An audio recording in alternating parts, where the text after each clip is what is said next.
Hello बच्चों। तो कैसे हैं आप सब? आई होप अच्छे होंगे। तो आपका बहुत बहुत स्वागत है आपके अपने चैनल तलहा शाहिद में। तो आज हम लोग क्या पढ़ने वाले हैं बच्चों? क्लास 10th के फिजिक्स को हम लोग देखेंगे। कौन सा चैप्टर होगा? इलेक्ट्रिसिटी, है ना? तो आइए हम लोग देखते हैं। बोर्ड ने रिड्यूस किया सिलेबस को, तो बहुत अच्छी बात है। ठीक है, मैं जो बताऊंगा उसको पढ़ लेना। और प्रीवियस ईयर अब थोड़ा चेंज हो गए, प्रीवियस ईयर तो कर ही लेंगे और उसके पैटर्न बोर्ड के अकॉर्डिंग से क्वेश्चन से हम लोग सॉल्व करेंगे, है ना? तो पहले हम लोग चैप्टर इन करते हैं बच्चों, उसके बाद हम लोग क्या करेंगे? प्रीवियस ईयर, है ना? तो स्टार्ट करते हैं। पहला टॉपिक है हमारा क्या? Electric current. इलेक्ट्रिक करंट क्या होता है? The rate of flow of charge is called electric current, या फिर सिंपली हम लोग क्या कह सकते हैं इसको? करंट। करंट क्या होता है? चार्ज के रेट के फ्लो को क्या बोलते हैं? किसी भी चार्ज है और उसके रेट के फ्लो को क्या बोलेंगे हम लोग? करंट, है ना? कोई चार्ज है, जैसे ये सपोज करिए वायर है, इसमें हम लोग चार्ज भेज रहे हैं, ठीक है? ये चार्ज है, तो इसमें चार्ज हम बेच रहे हैं, तो ये चार्ज के फ्लो को हम लोग क्या कह दिए? इसको हम लोग बोल दिए करंट। आया समझ में, है ना? It is denoted by capital I. Current को किस चीज से डिनोट करते हैं? Capital I. अब कुछ फॉर्मूला भी होगा, वो भी देखते हैं। Current is equal to charge upon time, है ना? इलेक्ट्रिक करंट को अनदर वे में हम लोग क्या लिख सकते हैं? Electric current is defined as the charge per unit time.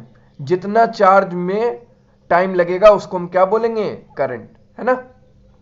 अब चार्ज पर बाय टाइम, करंट का आई, चार्ज का क्यू और टी का कैपिटल टी। तो I is equal to Q upon T. ये क्या हो गया? इलेक्ट्रिक करंट का फॉर्मूला। ये चैप्टर जो है ये न्यूमेरिकली बेस्ड क्वेश्चन सबसे पूछता है बोर्ड में, ठीक है? बहुत कम चांस है कि मतलब आपसे थ्योरी पूछा जाएगा, बट थ्योरी पढ़ना चाहिए, उसी से कॉन्सेप्ट मिलेगा, क्योंकि हम लोग का पैटर्न चेंज हुआ है। अब देखते हैं हमारा S I unit of current.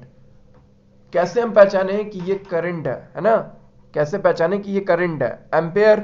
Ampere अगर वहां पे लगा हुआ है, जैसे दो है, दो लिखा हुआ है, उसके साथ ए आ गया, तो क्या समझना है? यहां पे टू करंट है, 2 एम्पेयर करंट है ना? करंट को बता रहा है कितना एम्पेयर? 2 एम्पेयर। समझे? तो ऐसा यूनिट से हमें क्या पता चलता है कि वो किस चीज, किस क्वांटिटी को बता रहा है ना? वो करंट को बता रहा है। यहां पे एम्पेयर करंट को बता रहा है, तो ऐसा unit of current is ampere.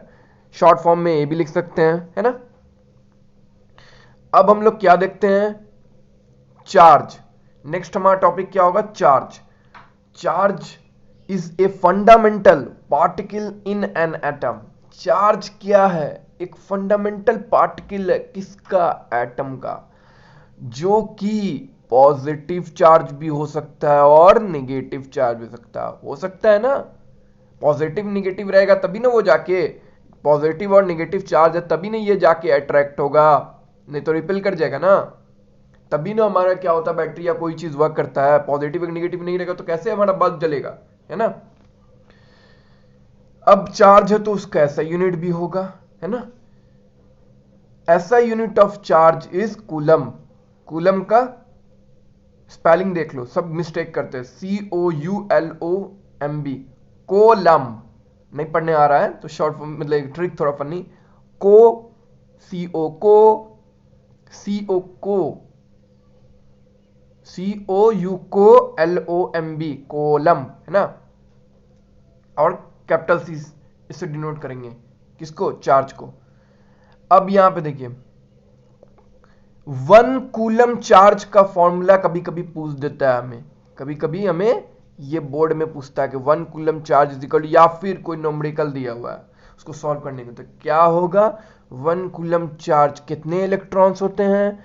6 into 10⁻18 electrons, है ना? 1 कूलम चार्ज हमारा कितना होता है?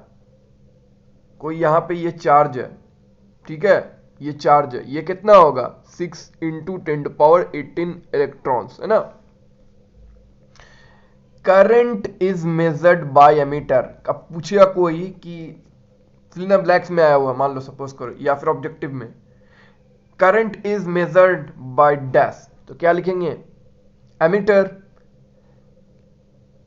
करंट को किस में मेजर किया जाता है? ऑलवेज एमीटर में। करंट को किस में मापा जाता है? एमीटर में, है ना? आया समझ में? है ना? अब एमीटर क्या होता है पूछ देता है कभी कभी, ठीक है? डिफिनेशन नॉर्मल छोटा सा 1-2 मार्क्स का, तो समझते हैं एमीटर क्या है। एक एक चीज को हम लोग देखेंगे। Ammeter, ammeter has low resistance. Ammeter क्या है? उसके पास लो रेजिस्टेंस है। And always connected in series. और क्या? वो हमेशा कनेक्ट होगा किसमें? सीरीज में। तो हम क्या समझेंगे? वो एमीटर है। एमीटर कितना इजी से मैंने बता दिया। एमीटर क्या होता है? एमीटर जिसके पास कम रेजिस्टेंस होगा, है ना? जिसके पास कम रेजिस्टेंस होगा। अब हम लोग देखेंगे आगे रेजिस्टेंस क्या होता है। और वो हमेशा बैटरी से या फिर किसी सर्किट से कनेक्ट होगा किसमें? सीरीज में, है ना? देखेंगे सीरीज भी क्या होता है, पैरेलल क्या होता है, आगे हम लोग देखेंगे। आया समझ में? इतना समझ में आ गया होगा। अब नेक्स्ट देखते हैं हम लोग पोटेंशियल डिफरेंस, है ना?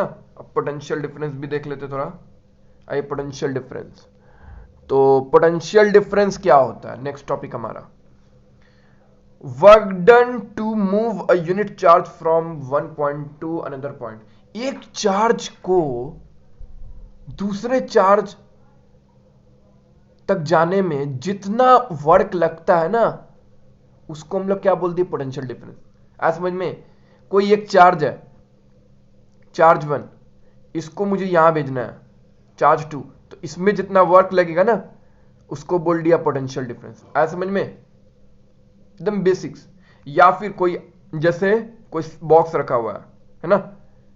यहां पहुंचना है हमें इस बॉक्स को, ये बॉक्स, ठीक है? अब मुझे यहां पहुंचना है दूसरे पे, तो जितना यहां पहुंच गया ये यहां जाके, तो जितना लगेगा उसको पोटेंशियल डिफरेंस। आया समझ में? मतलब किसी चार्ज, है ना, या भी कोई भी यूनिट, है ना, उसको एक जगह से दूसरे जगह पहुंचाने में जितना हमें वर्क लगता है उसको पोटेंशियल डिफरेंस, है ना? अब देखो फॉर्मूला भी होगा, कुछ होगा फॉर्मूला तो सबके हैं। पोटेंशियल डिफरेंस को डिनोट करते हैं हम लोग कैपिटल वी से। किससे? It is denoted by capital V. आया समझ में? अब फॉर्मूला देखते हैं। V is equal to W upon Q.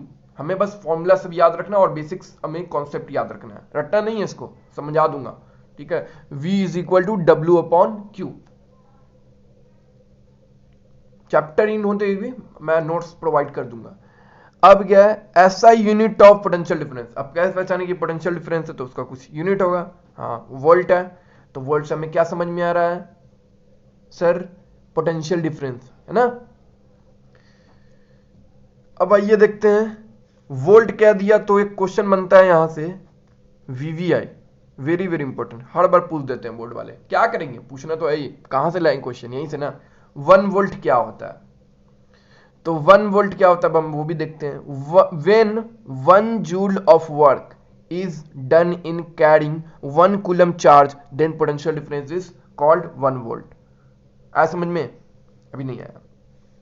यहां मैंने क्या लिया? V is equal to W upon Q. V is equal to W upon Q, ये फॉर्मूला है।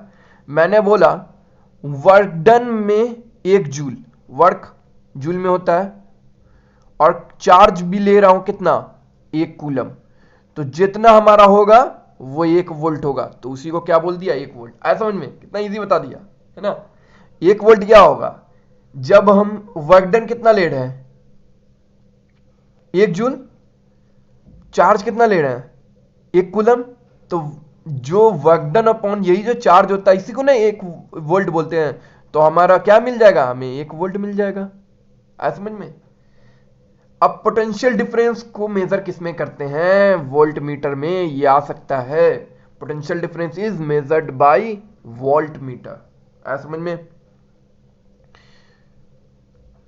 वोल्ट मीटर अब क्या होता है वो भी पूछ सकता है कोई। Volt meter it has high resistance, it has high resistance, voltmeter के पास हाई रेजिस्टेंस होता है, और and always connected in parallel, है ना। हम लोग ने एमीटर में क्या देखा कि उसके पास लो रेजिस्टेंस होता है और वो कनेक्टेड होता है सीरीज में, है ना। और वोल्ट मीटर को हम कोई बोलेगा डिफाइन करने तो क्या बोलेंगे, वोल्ट मीटर क्या है, उसके पास बहुत ज्यादा रेजिस्टेंस है और वो हमेशा कनेक्ट होता है किसमें, जुड़ता है किसमें, पैरेलल में, है ना। नोट में लिख लीजिए ये इंपॉर्टेंट बात, current always flow from higher potential to lower potential, current always high potential से लो पोटेंशियल की ओर फ्लो करेगा, ये दिमाग में रख लीजिए। मतलब करंट कैसे जाएगा, जैसे यहां पे मैं बता रहा हूं करंट, जैसे ये करंट है, ये हमेशा हाई टू लो जाएगा, समझे, लो टू हाई नहीं जाएगा, हाई टू लो जाएगा, ठीक है, पोटेंशियल डिफरेंस का। अब हम लोग देख रहे हैं वीवीआई, जो कि हर बार पूछा था, ओम्स लॉ सबका फेवरेट। ओम्स लॉ कोई बोले तो कैसे समझाएंगे, Ohm's law, potential difference is directly proportional to the current passing through the circuit provided that temperature remains constant। एकदम सिंपली ये वर्ड मैंने तो लिख दिया, पोटेंशियल डिफरेंस है ना is directly proportional to current, उसको क्या बोल दिया, ओम्स लॉ, और साथ में टेम्परेचर वहां पे क्या होना चाहिए बच्चों, कांस्टेंट, है ना। ओम्स लॉ से क्या समझ में आ रहा है, कोई ओम्स साइंटिस्ट होंगे उन्होंने लॉ दे दिया, है ना, यही क्या होगा, क्या करोगे, साइंटिस्ट सब लॉ दे दिया, अब हम लोग को पढ़ना पड़ रहा है। Potential difference V potential directly मतलब क्या, यही साइन होता है ना, और I करंट। अब ये क्या हो गया, ये ओम्स लॉ ने दे दिया, मतलब इसका मतलब क्या होता है बच्चों, सेम या इक्वल, है ना, डायरेक्टली, है ना, इनवर्सली मतलब क्या होता है, लेस, है ना। तो यानी वोल्टेज को मैं इंक्रीज करूंगा तो हमारा करंट भी क्या होगा, इंक्रीज करेगा, क्यों करेगा, क्योंकि डायरेक्टली मतलब क्या, सेम या इक्वल, वोल्टेज इंक्रीज तो करंट इंक्रीज, है ना। तो कहीं पे डायरेक्टली लिखा हुआ है तो बच्चों समझना बात को, बहुत इंपॉर्टेंट बात, डायरेक्टली को हटाने के लिए कांस्टेंट वैल्यू लेते हैं, यानी कोई कांस्टेंट लेंगे, यहां पे ऐसा लेंगे जो हमारा ओम्स लॉ को सेटिस्फाई भी कर जाए। तो हमने लिया v is equal to, directly हटाते तो इज इक्वल टू आता है कांस्टेंट, कांस्टेंट हमने r ले लिया, तो v is equal to I R, है ना, ये फॉर्मूला बन गया हमारा ओम्स लॉ का। और r क्या है हमारा बच्चों, यहाँ पे रेजिस्टेंस, v क्या है, पोटेंशियल डिफरेंस, और इलेक्ट्रिक करंट तो हम लोग अभी खुद पढ़े हैं। तो अब देखते हैं रेजिस्टेंस किसको बोलते हैं, रेजिस्टेंस किसको बोलते हैं, resistance is the property of conductor to resist the flow of charge through it. Resistance कोई पूछा तो हम क्या बताएंगे, रेजिस्टेंस कंडक्टर का वो प्रॉपर्टी है जो कि क्या करता है, चार्ज के फ्लो को क्या करता है, रोक देता है, समझे, है ना, किसमें, कंडक्टर में।